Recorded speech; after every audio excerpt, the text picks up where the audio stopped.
በእውነት ይቅርታ ጠይቃለሁ። ኮሜዲያን እሸቱ በይፋ ይቅርታ ጠይቋል። ይቅርታ የጠየቀበት ደግሞ አስገራሚ መንገድ እስካሁን ይሄን ፕሮግራም እንዴት አልጀመርኩም የሚል እንጂ በይፋ ስለሰራው ቪዲዮ ስለተናገረው ንግግር ይቅርታ የሚጠይቅበት መንገድ አይደለም። በእውነት ይቅርታ ጠይቃለሁ እስካሁን ስለዘገየ። በእውነት ብዙ ነበር እኮ እንዲህ አይነት ፕሮግራም መጀመር የነበረብኝ ወገን። ስንት ጉድ እኮ አለፈ። ስንት ኖርማል ያልሆነ ነገር ኖርማል እንዲመስላቸው ተደረገ።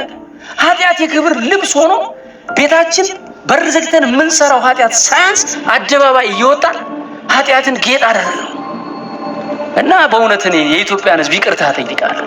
እንደ ሚዲያ ባለሙያ ብዙ አቅም እንዳለውና መስራት እንደሚችል ወጣት ይሄን ፕሮግራም ገና ድሮ መጀመር ነበረብኝ።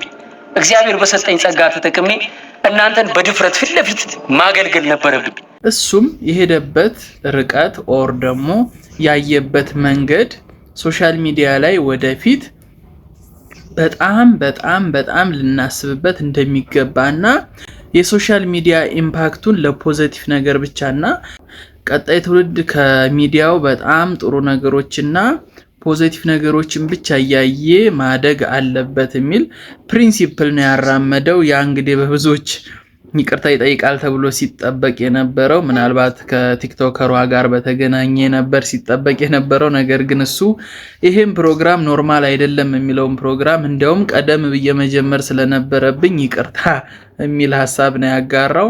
እንዴት አያችሁት?